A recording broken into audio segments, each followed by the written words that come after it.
I'll never forget the exact moment my son looked at me with pure contempt. We were at the hotel check-in, and the clerk was handing over the keys. My heart was still pounding with joy, my hands trembling with the excitement of finally making a dream come true, one I'd waited decades for. Everything I had imagined for years, my grandkids' laughter, the family strolls on the beach, the dinners together overlooking the ocean, it all shattered in a single instant. It broke with a sentence as short as it was cruel. "You'll be sleeping in a staff room, Dad. My wife will stay with her father."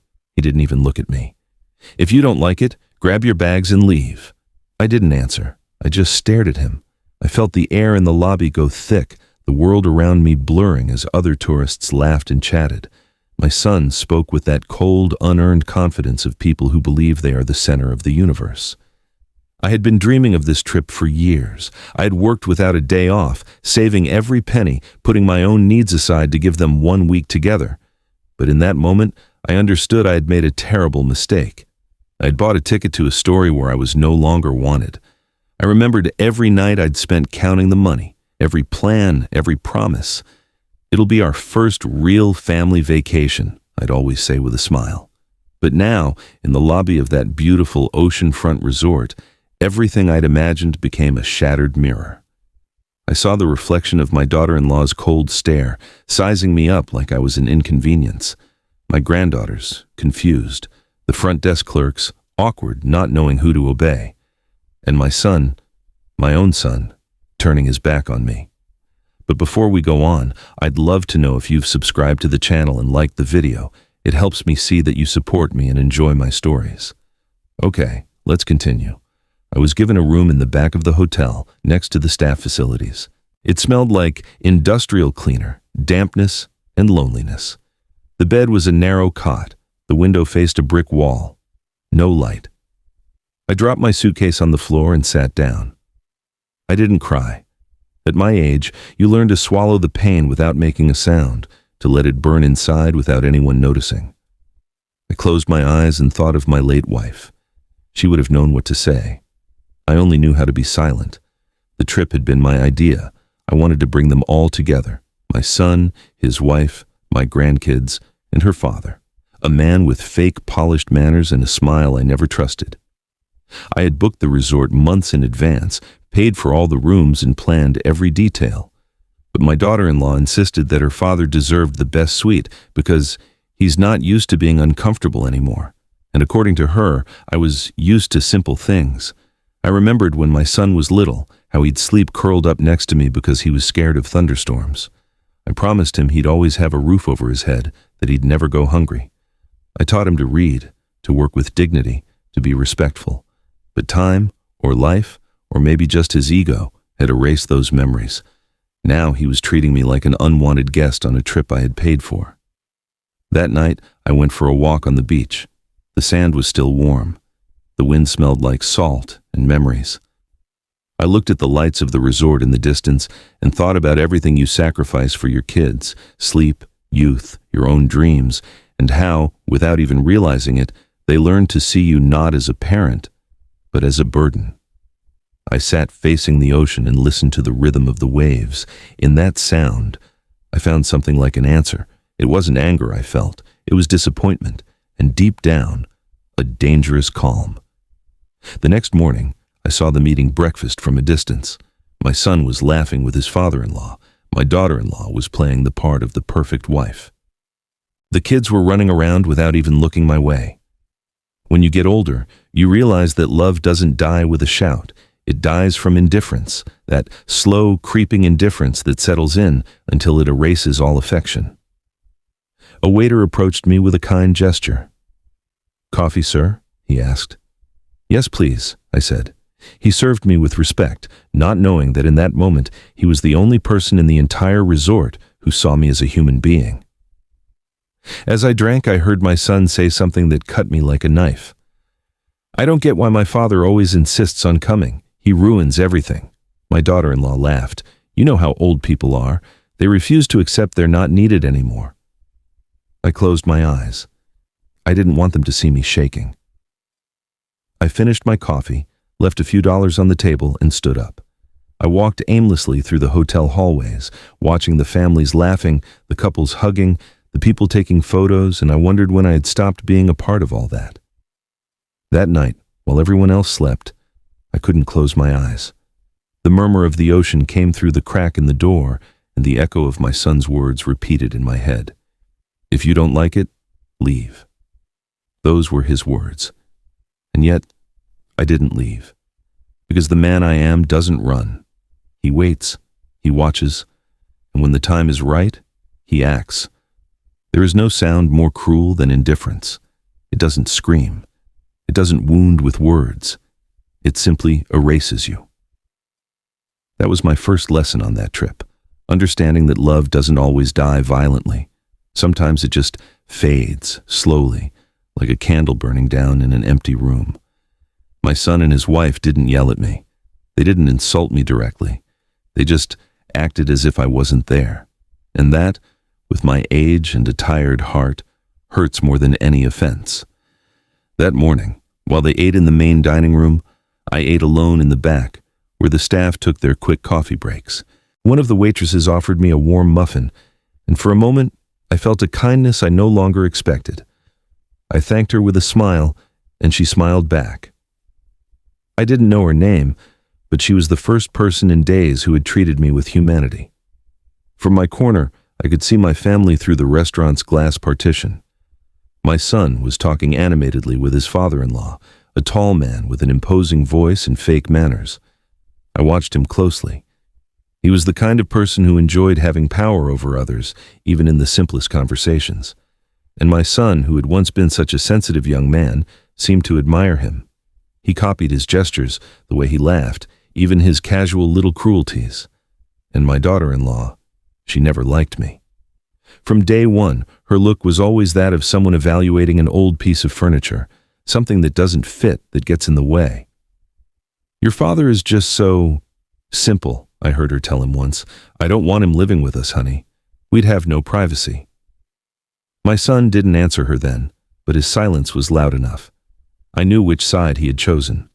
As I watched them laugh, I remembered other times.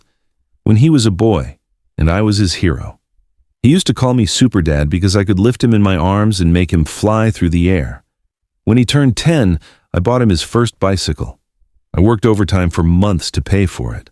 I still remember the look of pure joy on his face, the same look he had when he promised he would never, ever forget me. It's funny how memories can turn into knives when you look at them from the present. That night, back in my room, the silence was so thick it felt like it had weight. The bed smelled like bleach, the walls like confinement. I took a creased envelope from my suitcase, the hotel reservation confirmation. There was my name right at the top as the primary account holder. Payment paid in full, in advance, one main suite plus additional rooms. I had spent almost all of my savings, not for me, for them, to see them smile, to hear my grandkids say, "Thanks, Grandpa."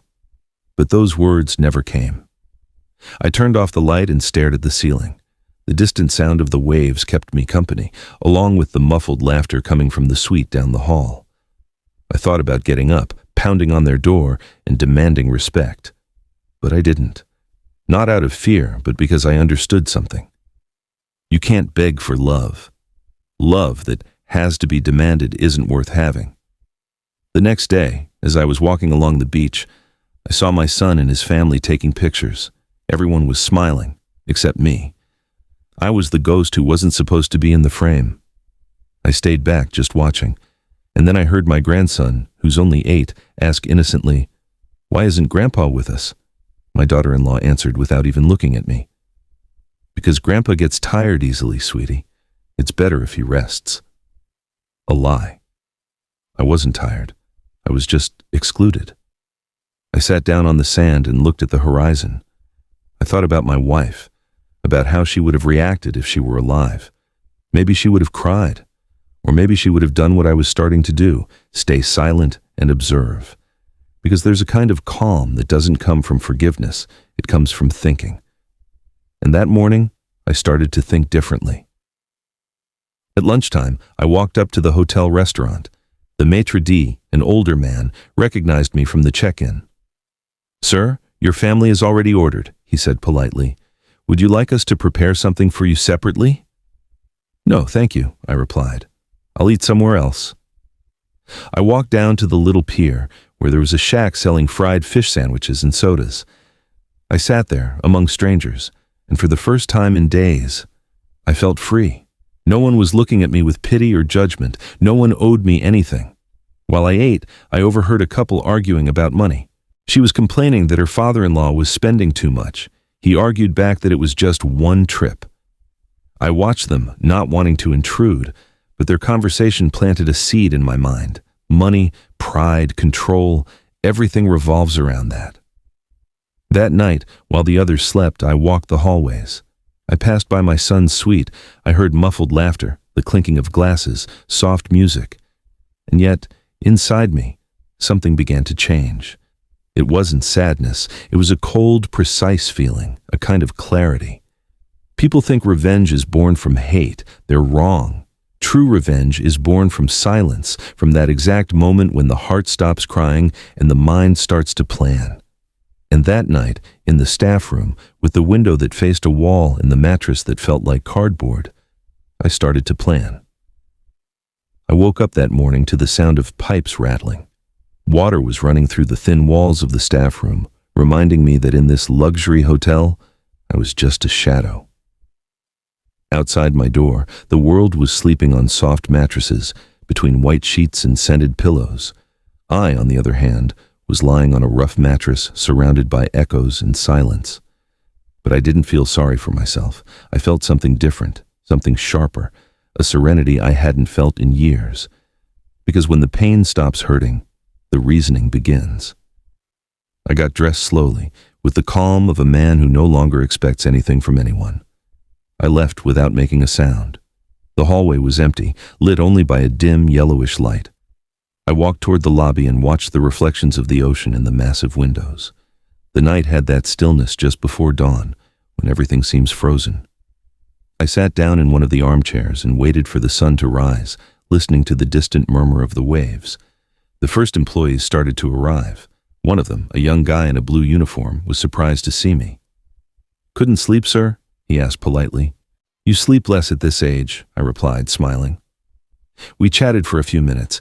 He told me he'd been working there for months, that he knew every corner of the hotel, even the staff passageways. I listened carefully, interested in every detail. I didn't know yet why this information was useful, but something told me that, sooner or later, I would. When I went up to the restaurant, my family was already at breakfast. I pretended not to notice my daughter-in-law's uncomfortable glances. "Dad, did you sleep well?" my son asked, in a tone that sounded more like a joke than genuine concern. "Like a king," I answered calmly, though the throne was a little hard. They laughed.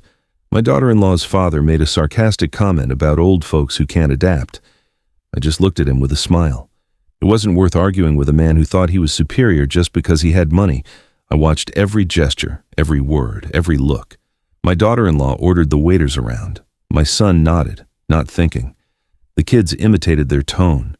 It was like watching a play where I was no longer in the cast. But the funny thing about plays is that sometimes the audience knows more than the actors. And from my corner, I was starting to know them better than they knew themselves. That afternoon, while they walked along the beach, I followed at a distance. Not like a spy, but like a father trying to understand at what point everything had broken. I watched them pose for photos, laugh, play with the kids. From the outside, they looked like a perfect family. But I knew where the cracks were. I heard my son say, in a low voice, something that froze my blood. "When we get back, I'm going to sell the old man's car. It's not like he uses it much anymore." My daughter-in-law laughed. "Do whatever you want, honey. That man has lived long enough." I stopped. I took a deep breath, not out of surprise, but out of confirmation. I'd reached that point in life where disappointment no longer hurts. It just confirms what you already suspected. I went back to the hotel alone. I took the staff stairs and passed the manager's office. The door was slightly open. Inside, the man was arguing with an employee about some canceled reservations. I heard his impatient tone and recognized something, his accent. It was from back home, Chicago. I waited for him to finish, knocked on the door, and walked in. "Excuse the intrusion," I said. "I'm a guest here, but I think we might have something in common." We talked for a while. His name was James Harrison. I told him I was retired, that I'd been a teacher for 30 years, and that I'd gone into debt to take my family on one last vacation. He seemed moved. He offered me a coffee, and without me even asking, he said something that sparked an idea in my head. "If you need anything at all, you can count on me. Older guests deserve more respect than they get." He didn't know it, but those words were the key that would unlock everything that was to come. I didn't sleep that night. I walked the hotel with slow, almost invisible steps. I discovered that the maintenance hallway gave discreet access to the suites through a side service door. I saw the security map on the wall, the cameras, the cleaning routes. I watched. I remembered. I memorized. I wasn't planning anything yet, but I was no longer a guest. I was an observer. I went back to my room and looked in the mirror. I hadn't seen that expression on my face in years, the expression of a man who has stopped begging for affection. "If you don't like it, leave." My son's words echoed again. I smiled, but this time, it was different, because I understood that I wasn't going to leave, not without leaving my mark. The next morning, I ran into the manager at breakfast. "Sleep better?" he asked kindly. "Yes," I said. "I'm starting to enjoy the hotel." "I'm glad to hear it," he replied, pouring me a coffee. "By the way," I added with calculated calm, "I wanted to ask you something about the reservations. What would happen if the primary account holder decided to modify the charges?"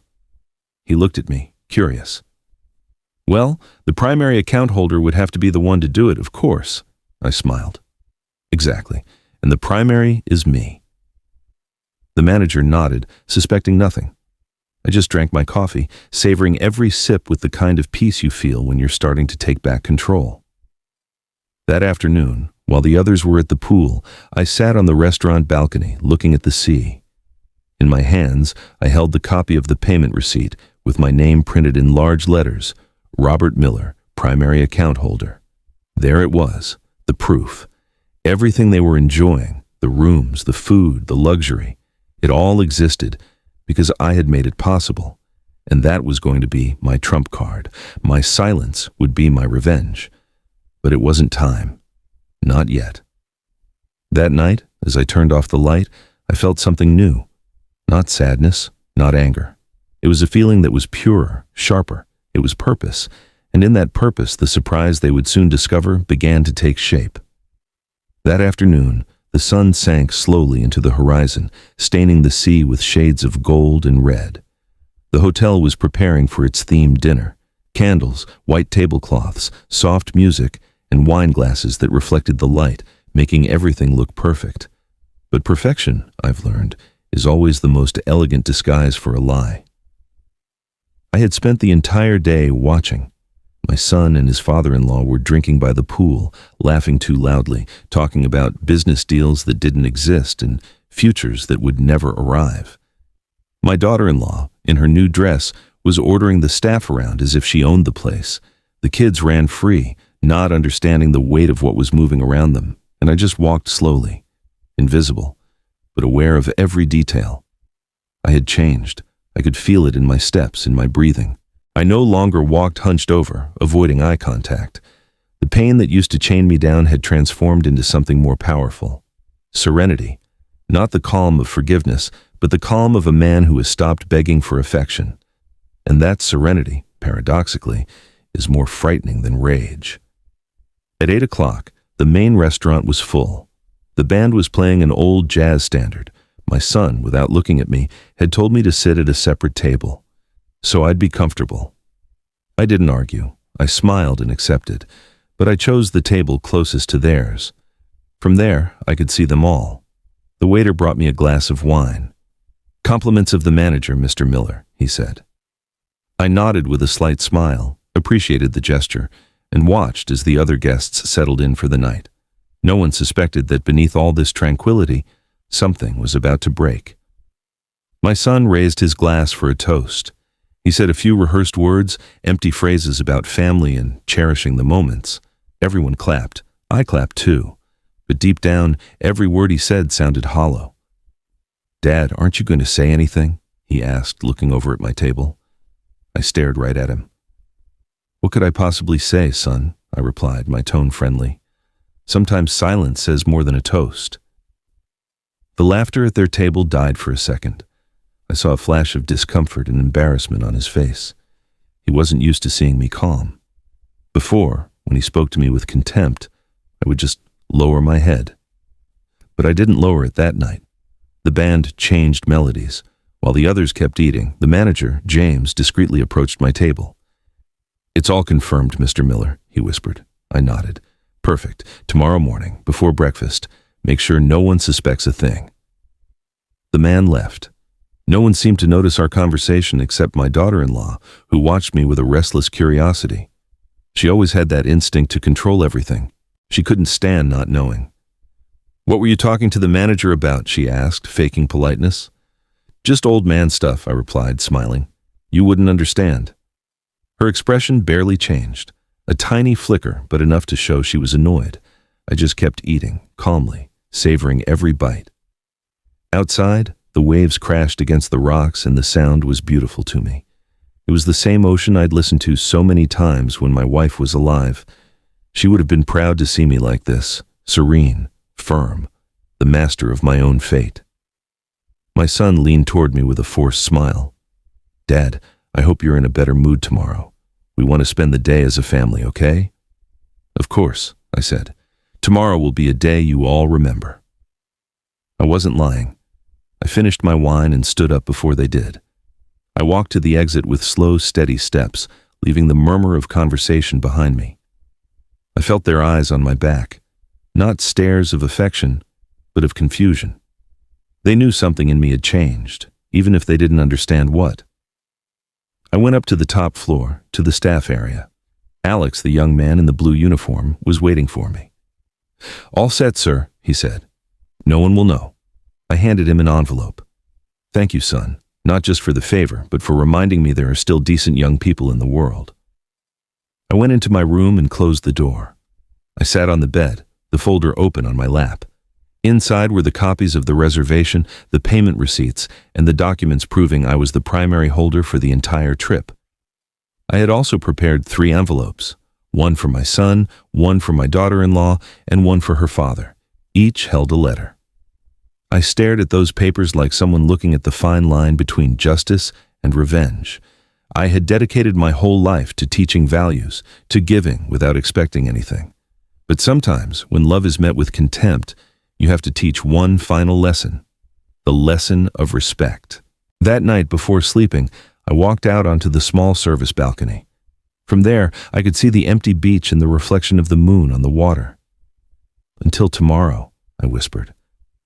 I don't know if I was talking to them, to my wife, or to myself. By dawn, everything would be in its place, and my family would finally discover who the most important guest at the hotel really was. There are wounds that don't bleed, but they never close. Years can pass, the skin can wrinkle, the body can slow down.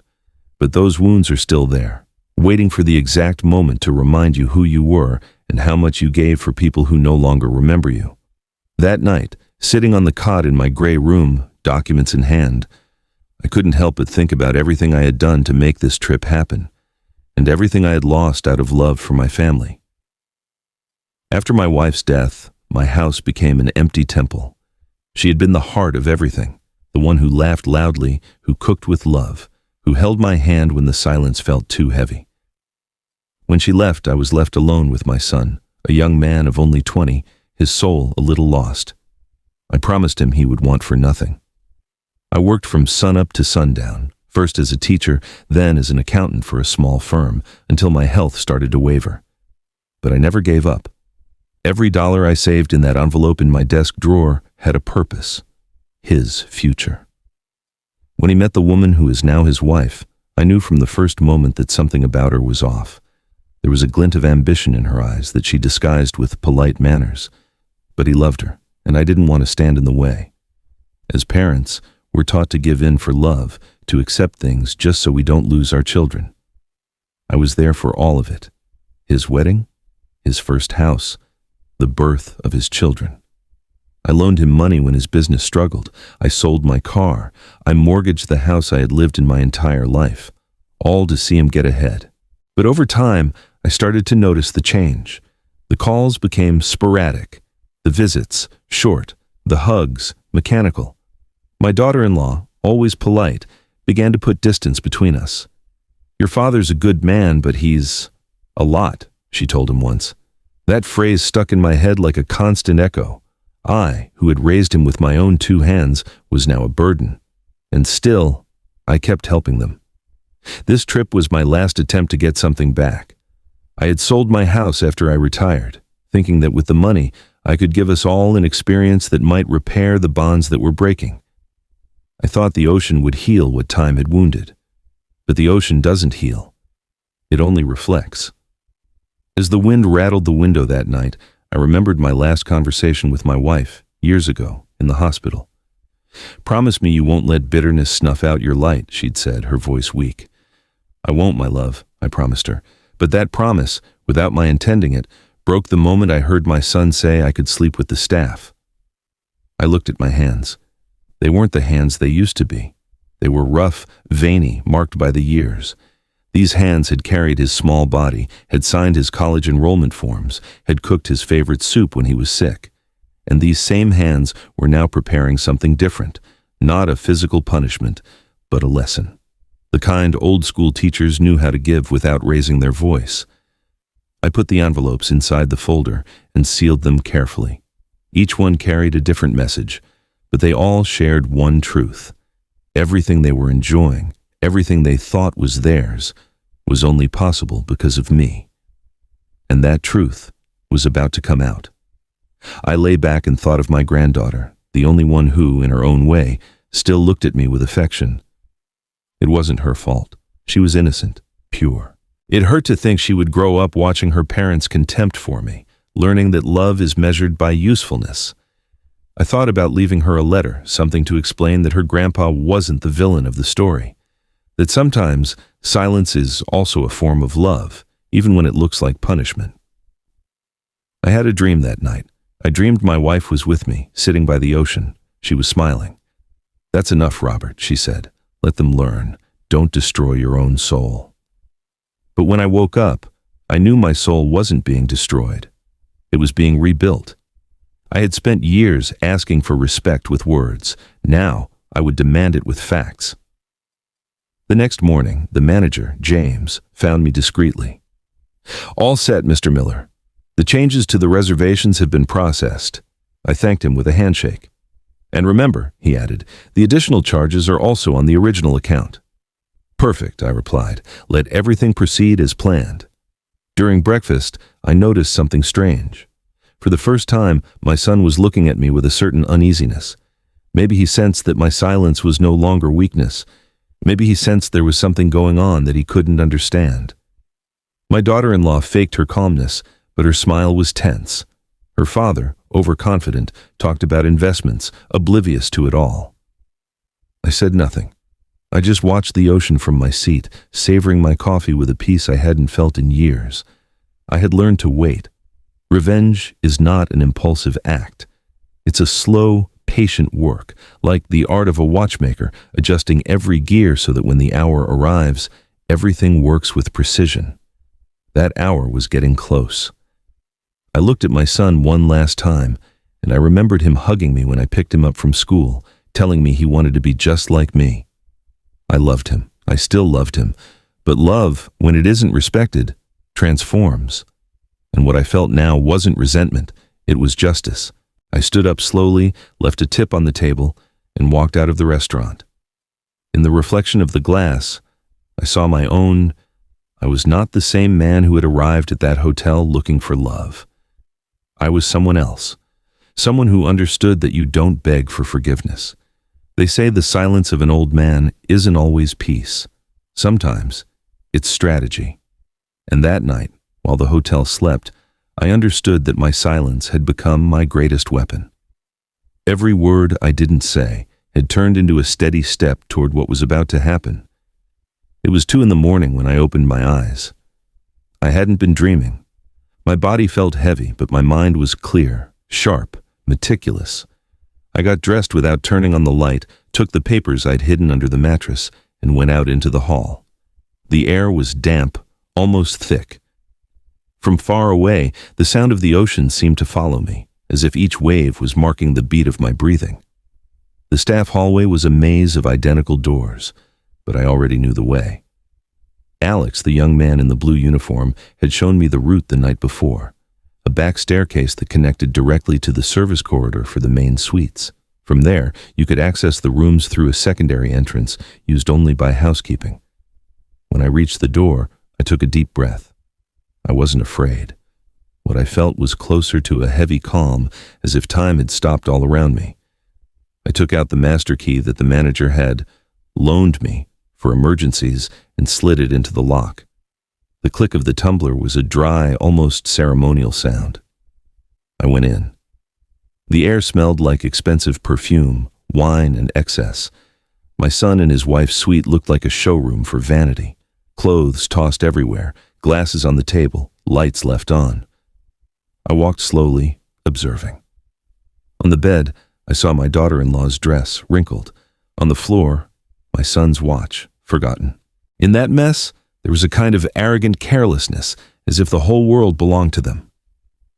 I walked over to the desk and left a sealed envelope with his name on it. Inside was my letter. It wasn't a threat.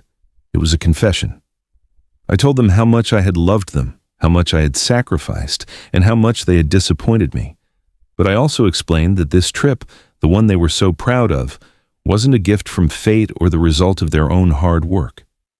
It was the result of my years of work, of my hands, of my sweat. I reminded them, with figures and documents, that everything they were enjoying existed thanks to me. Then I left another envelope for her father. In it, I included a copy of the total hotel bill and a simple message. Maybe now you'll understand what it means to pay for what you brag about. Finally, I placed a third envelope on the living room table, next to an empty champagne bottle. It was for my daughter-in-law. It contained only one line, written in my own hand. You can't build happiness on contempt. Everything you give, time collects on. I looked around one last time. I didn't touch anything else. There was no anger in my movements, just an almost surgical precision. I closed the door carefully and walked back down the hall, the echo of my footsteps sounding like an invisible clock. On the way, I ran into Alex. "Everything okay, sir?" he asked in a low voice. I nodded. "Everything's perfect, son. Thank you for your help." "Can I ask, what are you doing exactly?" "Nothing bad," I said, smiling. "Just reminding a few people what respect costs." He looked at me, not quite understanding, but with that clean curiosity only the young have. I gave him a pat on the shoulder and continued on my way. When I got back to my room, the clock said 3. I sat on the bed, turned on a lamp, and checked my copies of the documents one last time. I had everything in order: receipts, confirmations, emails, the primary reservation in my name. In the end, it wasn't about the money. It was about dignity. It was about them, just for once, looking at me without scorn. I turned off the light and let exhaustion take me. I slept very little, but very deeply. The next morning, the murmur of the hotel woke me. From the hallway, I heard the sound of hurried footsteps, raised voices, the sound of a door slamming shut. I knew, without even getting up, that they had found the envelopes. I rose slowly, washed my face, and looked in the mirror. The reflection that looked back was a different man. There was no sadness in my eyes, no guilt. There was only truth. I got dressed in the clean white shirt I had saved for this day and walked out to the restaurant. The air was dense, charged with tension. From a distance, I saw my son standing, gesturing, the envelopes in his hand. His father-in-law was arguing with the manager. My daughter-in-law, pale, was holding a sheet of paper and muttering something under her breath. I walked right through the middle of them, without rushing, with a serenity that baffled them. No one dared to stop me. I reached my table, poured myself a coffee, and sat down to watch the scene like a man watching a storm from the shore. The manager, James, looked at me, and I gave him a slight nod. He understood. Everything was proceeding as planned. For the first time in a very long time, I felt alive. The sun was just peeking over the horizon when the usual calm of the hotel shattered like glass. Raised voices echoed from the hallway, fast footsteps, the sharp slam of doors. The sea breeze carried a strange tension, a mix of confusion and panic. I stood up slowly, as if none of it had anything to do with me, even though I knew that every sound was the confirmation that my plan was working perfectly. When I stepped out of my room, the first face I saw was my son's. His eyes were wide, his hair a mess, and the envelope was crumpled in his hand. He stalked toward me, his steps heavy as if the floor was burning his feet. "What is this, Dad?" he demanded, his voice thick with disbelief. "Documents," I replied calmly, holding his gaze. "Just the truth." "The truth?" he repeated, almost laughing. "What kind of sick joke is this?" I didn't answer. Behind me, the suite door flew open and my daughter-in-law appeared, her face white, the letter shaking in her hand. "You did this?" she shrieked, her eyes full of fury. "You're the one who left these papers?" "They're not papers," I said softly. "They're memories, years of sacrifice that you two forgot." Silence fell in the hallway. Even the cleaning staff passing with their carts stopped to watch. Her father, that arrogant man who always walked with his chest puffed out, came out behind them, holding his own envelope. "This is unacceptable," he blustered. "You have no right to—" "To what?" I interrupted him. "To remind you who paid for your luxuries? To provide proof that the useless old man you all despise is the actual owner of every plate of food you ate, every bed you slept in, and every glass of wine you raised in your toasts?" Their faces changed. I watched the arrogance crumble, the self-importance twist into fear. My son dropped his gaze for just an instant, and in that second of silence, I saw something I hadn't seen in him for years. Shame. The manager, James, appeared right on cue, walking with a firm step. He carried a binder and wore an expression of professional calm. "Excuse me, folks," he said respectfully, "but we need to clear up some administrative matters." "Administrative?" my daughter-in-law asked nervously. "Yes," the manager replied. "It seems the primary account holder for the entire reservation is Mr. Robert Miller." He motioned gently toward me.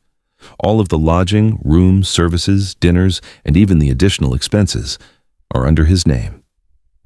A heavy silence spread. My son's gaze went blank. His wife pressed her lips together, searching for a comeback she couldn't find. And her father, who until then had seemed immune to discomfort, actually took a step back, stunned. "That's impossible," my son said, trying to regain control. "I was the one who—" "You weren't anything, son," I interrupted him, my voice soft. "Everything you thought was yours, I paid for, and I did it with love. But you confused love with obligation," the manager continued, unfazed. "Given that Mr. Miller has requested an update to the accounts, all recent charges, including bar tabs, private dinners, and spa services, have been transferred to the primary guest room. Yours." My daughter-in-law's eyes flew open, as if she'd just been woken up with cold water. "What? What does that mean?" "It means you are now responsible for the total remaining payment," the manager said, polite but firm. "It comes to nearly $18,000. The number just hung in the air. 18,000. The color drained from their faces. My son ran his hand through his hair, desperate. "This can't be happening. Dad, you can't do this to me." "I didn't do anything to you, son. I just showed you who I am, and who you decided not to see." I walked past them, toward the restaurant terrace, where the sun was beginning to glitter on the ocean. They followed me, not knowing whether to argue or be silent. There was something in my attitude that stopped them, as if my calm disarmed them more than any shouting ever could. I stopped at the railing, looked out at the water, and then turned to face them. "For years I put up with your humiliations in silence. You called me old-fashioned, useless, a burden. You thought my love was unconditional, that you could trample all over it with no consequences. But a father's love has limits too, and today we simply reached them." My voice didn't tremble. There was no hate in it, only truth. Her father tried to intervene, but the manager stopped him with a gesture. My son took a step toward me, his eyes wet. "Dad, please. This has gotten out of hand." "No, son. It got out of hand for you the moment you stopped seeing me as your father." My daughter-in-law started to cry, a forced, theatrical sob. I didn't look at her. I just picked up the cup of coffee a waiter had quietly left on the table, not understanding what was happening. I took a sip, looking at the horizon. "I wish you a good breakfast," I said calmly. "You'll need it. You have a long day ahead of you." And without waiting for a reply, I turned and walked toward the pier. Behind me, the murmuring grew. Questions, excuses, phone calls. But I didn't look back. The sun was warm on my back, and for the first time in many, many years, I felt like I was walking light. Sometimes respect isn't requested with tears. It's demanded with facts. And that morning, I finally understood. I wasn't the humiliated old man from the start of the trip. I was the man who had just taken his dignity back. I had never seen my son look so pale. He was standing at the front desk, his face a mask of disbelief, the crumpled envelope in his hand. People were staring. The tourists waiting for their keys, the families enjoying breakfast. They all watched the scene with curiosity. They didn't know what was happening, but they could smell the tension. And me, just a few yards away, I watched him in silence. I was sitting by a window, calmly drinking my coffee, as the ocean sparkled behind the glass.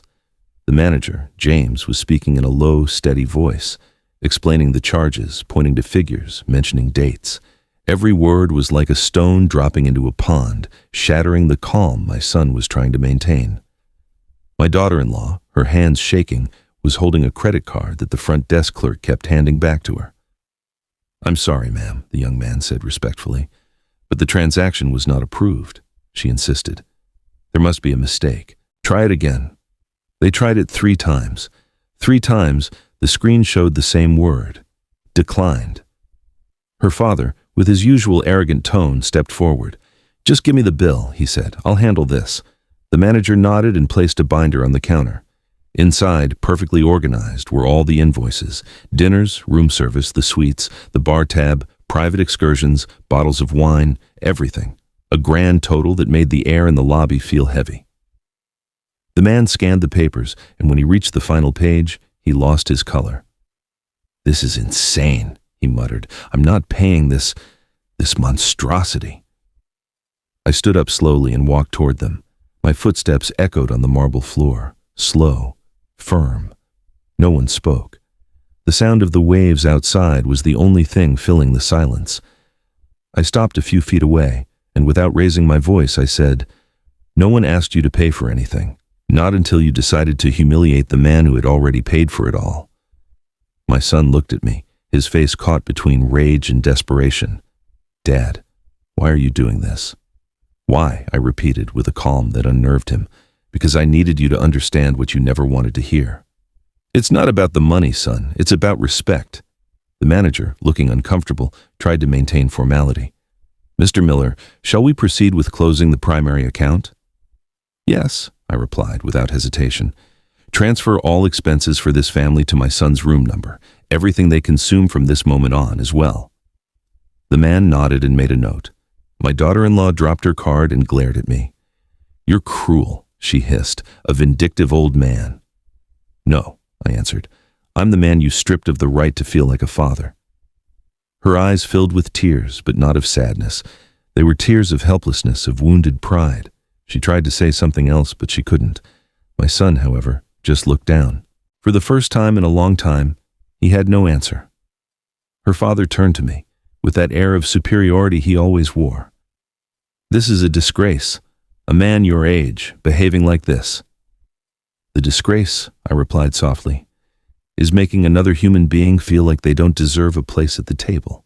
You, sir, have no idea what it means to earn something through hard work." The manager intervened then.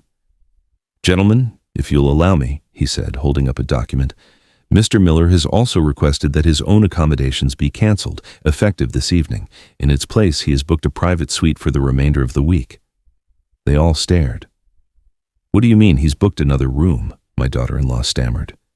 "Exactly that," the manager said. "Paid in full, oceanfront." They said nothing. I just looked at my son.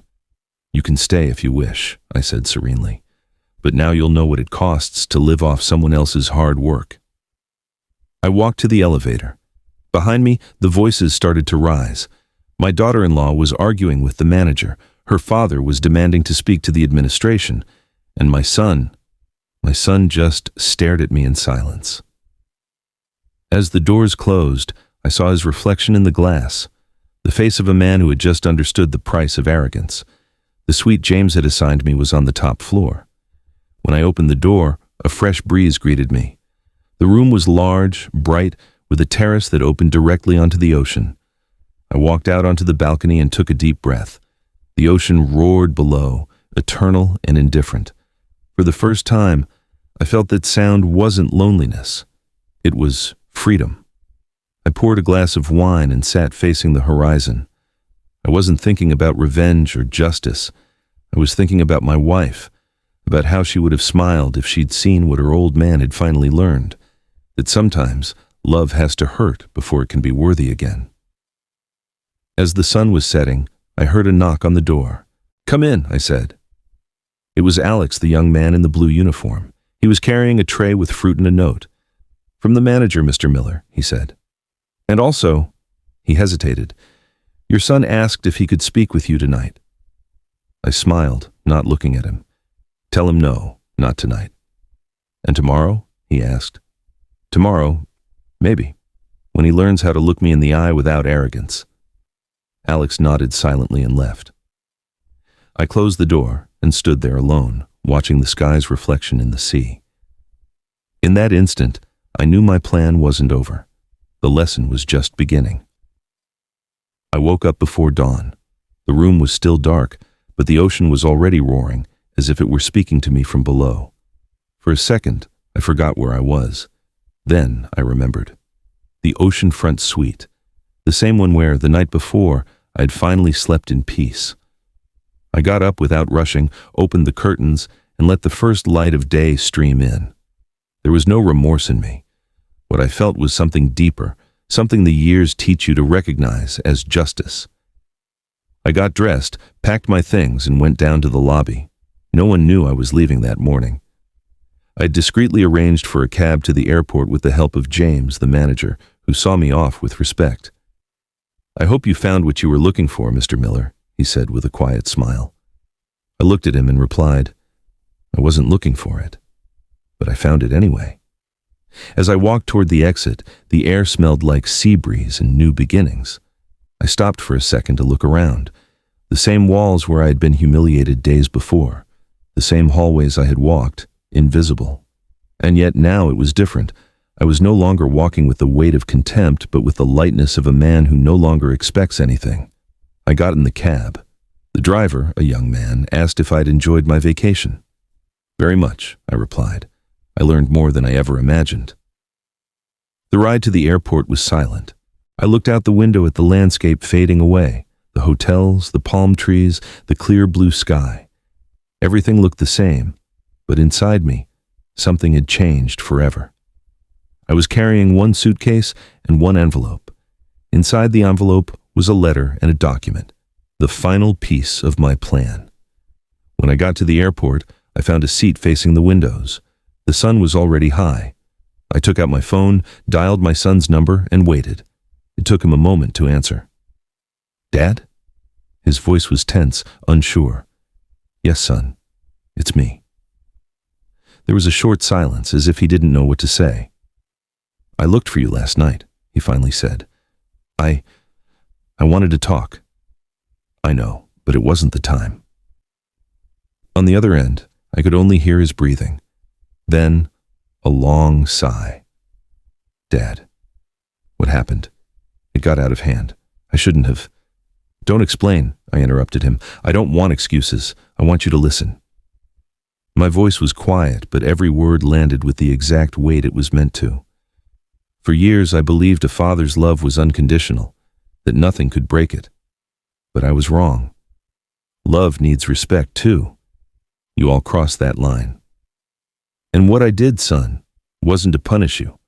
It was to teach you what time taught me, that everything in life has a price, even indifference. He didn't answer. I could hear the murmur of the ocean on his end, as if he was still standing on the hotel terrace. "Dad," he finally said, his voice cracking, I didn't know I didn't know it hurt you that much." "Of course you knew," I replied softly. "But you pretended you didn't, because it's easier to ignore someone else's pain when you feel like you're on top of the world." I paused. "I want you to remember this, son. I don't care about the money. I don't care about the pride. I care that you understand that dignity isn't bought, it's earned. And no title, no luxury, no marriage is worth more than looking your own father in the eye with respect." On the other end, there was only silence. Long. Infinite. I clutched the envelope in my hand. "I left something for you," I continued. "It's at the front desk. Ask James to give it to you after I'm gone. Read it alone, without your wife, without her father. When you're finished, you'll understand everything." I heard him take a deep breath. "Dad, are you coming back?" he asked, almost in a whisper. "I don't know," I answered. "Maybe. When you learn to see the man who raised you, not just the old man who gets in your way." I hung up before he could say anything else, not with anger, but with the serenity of a man who no longer needs to be heard to be right. I put the phone away. I just stared out the window at the runway. Planes were taking off, one after another, and every roar sounded like a rebirth. A few minutes later, as I waited to board, my phone vibrated. It was a text from Alex, the young man from the hotel. "Your son got the envelope, sir. He opened it down by the ocean. He's just crying. Hasn't said a word. He's just standing there, looking at the water." I didn't reply. I just smiled slightly. Outside, the sun reflected off the plane's wing like a mirror, and for the first time in a long time, I felt I could breathe without it hurting. The loudspeaker announced my flight. I stood up, took my suitcase, and walked toward the gate. As I walked, I heard my wife's voice in my head, soft and loving. "Now, Robert, now you can rest." I nodded silently and walked through the gate. I wasn't there to see it, but I can imagine it. I can see my son standing in front of the ocean, the envelope in his hands, the wind in his hair, the sun reflecting in his tear-filled eyes. I can imagine him fumbling to open it, shaking, not knowing if what was inside would destroy him or redeem him. In that letter, I spoke to him in a way I hadn't in years. I told him things I'd never said, that I'd been lonely, that every sacrifice I made for him wasn't an act of obligation, but of love, that I sold my house not to give them a luxury vacation, but to feel like I was a part of something, even if it was just one last time. I also told him that I didn't blame him completely, because I knew that modern life, the rush, the pride, the influences of others, had changed the way he saw the world. But I did ask him for one thing, that he not repeat with me what I had done with my own father. Yes, because that had to be said too. I wasn't perfect either. When I was young, I treated my father with impatience, with that unconscious disdain of someone who thinks old people are a burden. I left him alone out on the farm while I went to build my future in the city. I came back when it was already too late. I found him sitting in his chair with a tired look in his eyes, but no resentment. "Son," he told me, "you never realize what you've lost until the silence answers for both of you." Those words haunted me my entire life, and maybe that's why, without meaning to, my son and I were repeating the same cycle. 2 generations, separated by the same mistake, forgetting the value of the one who gave us everything. The hotel manager, James, emailed me 2 days later. He told me my son had stayed on the beach until nightfall. He didn't eat, he didn't speak. That when night fell, he asked to speak with James and asked for my flight number. James didn't give it to him, of course, as I'd requested, but he told me something that moved me deeply. "Before he checked out," James wrote, "your son knelt in front of the ocean and just asked for forgiveness. I don't know if it was to you, to his mother, or to himself, but he did it, crying like a child." I read that message in my small apartment days after I got back. It has a modest view of the city, far from the ocean, but for the first time in a long time, I felt at home. I didn't need luxury.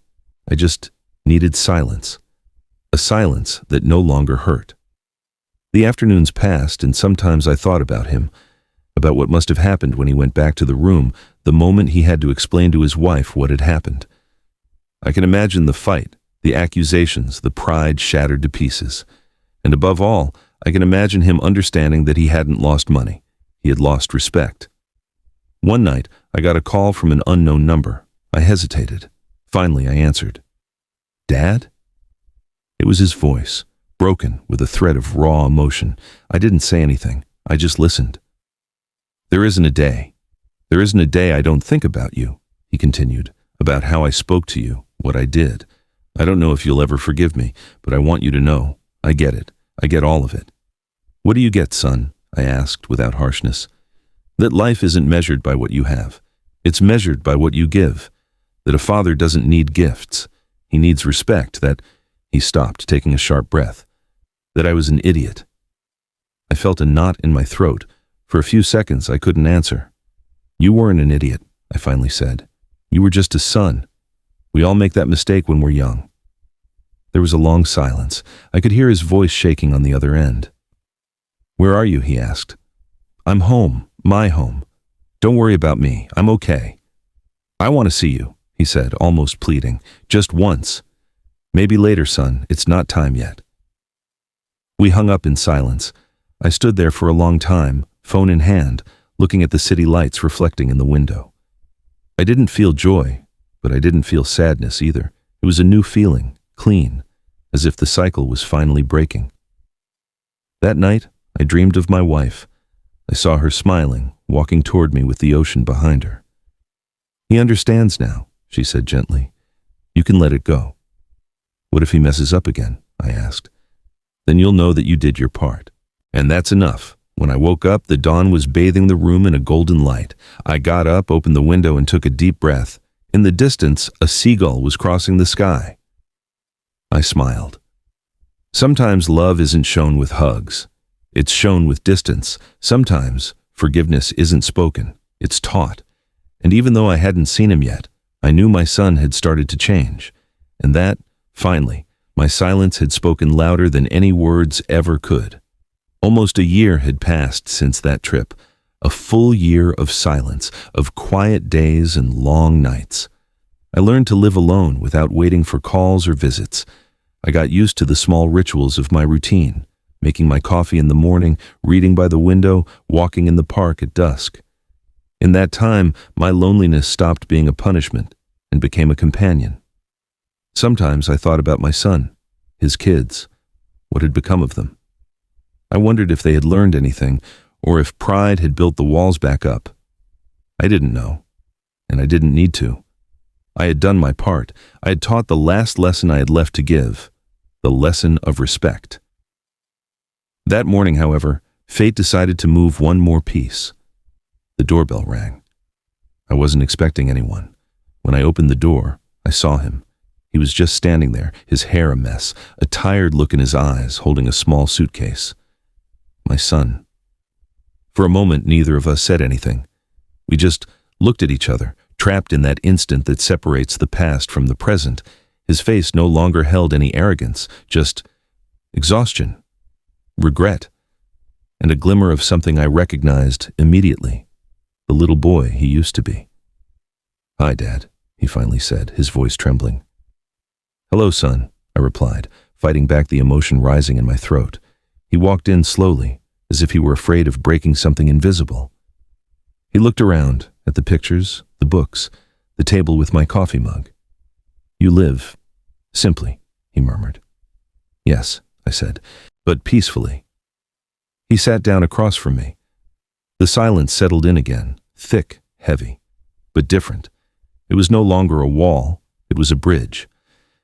"I've thought about you a lot," he said suddenly, not looking at me. "About everything that happened. I regret it every single day. I lost my way, Dad. I got lost in the arrogance, in what other people expected of me. I thought that having money, a house, a family, I thought that was enough. But when you left, I realized I had lost the most important thing." "And what was that?" I asked. He finally looked me in the eye. "Your presence. Your example." I swallowed hard. The words got stuck in my chest. For years I had waited for this moment, but now that it was here, I didn't know what to say. "Son," I said at last, my voice low, "I made mistakes too. I smothered you. I thought loving you meant giving you everything without asking for anything in return. But when you give too much, the other person stops seeing its value. Maybe I spoiled you. Maybe I was to blame too. He shook his head, holding back tears. No, Dad. It was me. I failed you. There are no excuses. He put his face in his hands, and for the first time in his adult life, I saw him cry like a child. That pure, unguarded, unashamed cry. And in that instant, all the barriers just crumbled. I stood up, walked over to him, and put my hand on his shoulder. It's okay, I said. You understand now. That's all that matters. We hugged. It wasn't a long or dramatic hug. It was a real one. The kind that heals years of distance in just a few seconds. I felt his body shaking, his breathing ragged, and I realized that deep down, he had never stopped being my boy. We stayed like that for a long time. When he pulled away, he showed me a small wooden box. This is for you, he said. I opened it. Inside was an old photograph, him as a little kid riding on my shoulders, laughing. On the back, he had written in his own handwriting, "Thank you for teaching me how to be a father by reminding me what it means to be a son." I couldn't hold back the tears. It was as if time had folded in on itself and put everything back in its right place. There was no revenge, no pain, just a deep, profound peace. Will you stay for a few days? I asked, still moved. If you'll have me. You'll always have a place here, son. You just needed to knock. We spent the afternoon talking, remembering, even laughing. He told me he'd left his job, that he was rebuilding his life with more humility, that his kids asked about me, that my granddaughter said she wanted to come see the grandpa who taught a lesson with his heart.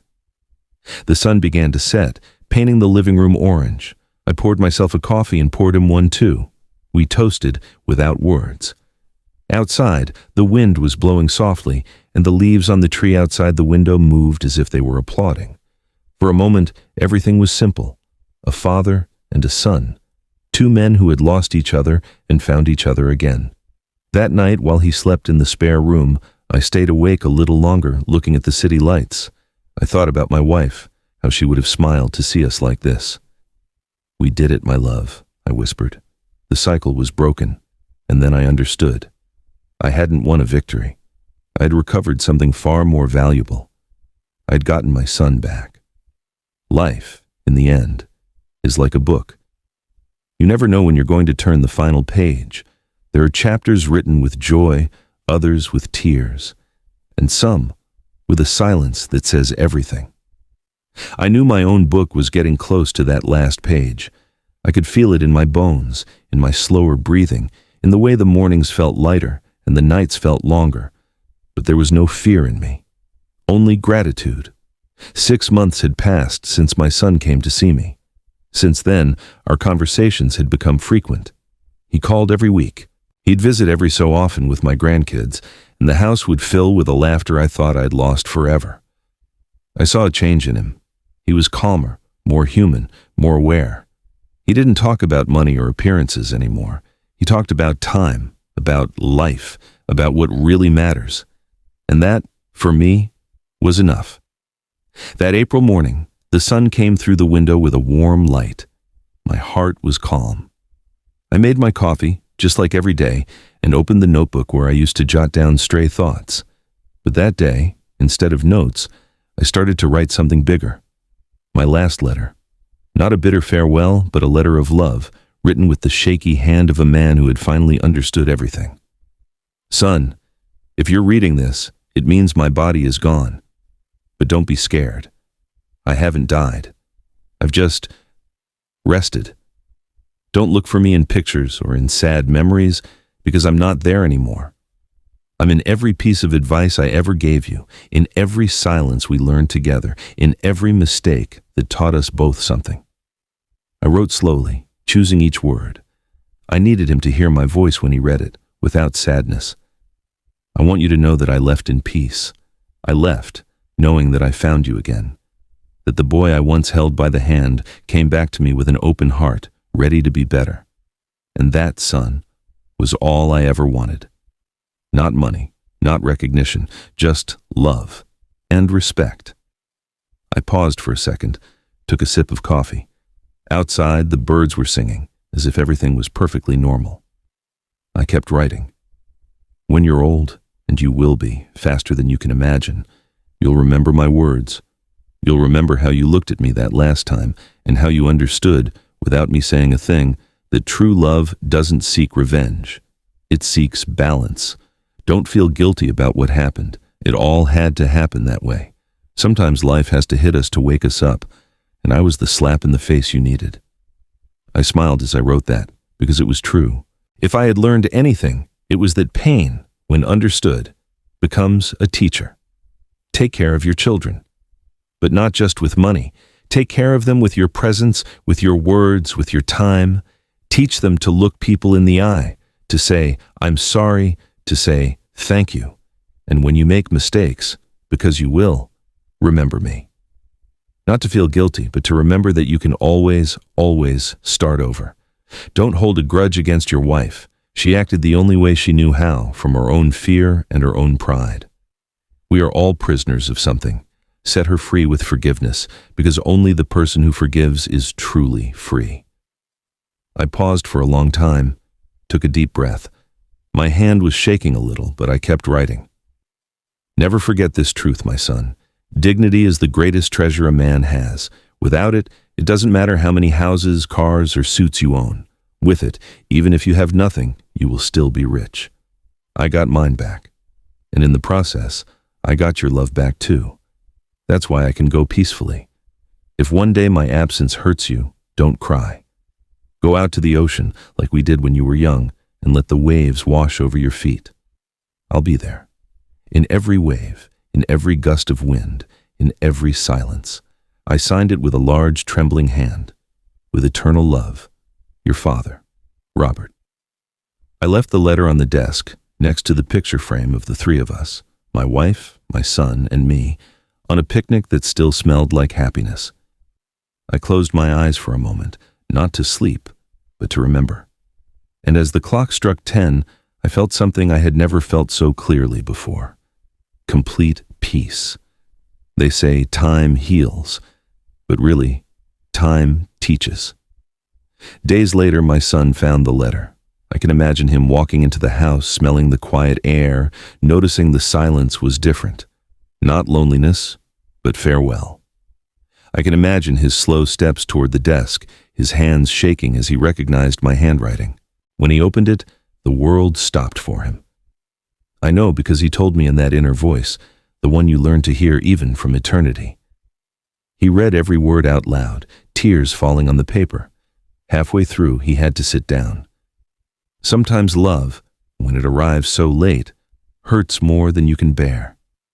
He saw me in every sentence, in every pause, in the way my handwriting slanted more at the end. And when he finished, he didn't cry like he used to. He cried differently. Not with guilt, but with tenderness, with the kind of cry that cleanses the soul. He went out into the small garden and looked at the sky. The trees were swaying in the wind, and the air smelled like damp earth, like life going on. In that moment, he understood everything. Days later, he took my ashes to the ocean. He didn't want a ceremony, no speeches, no public tears.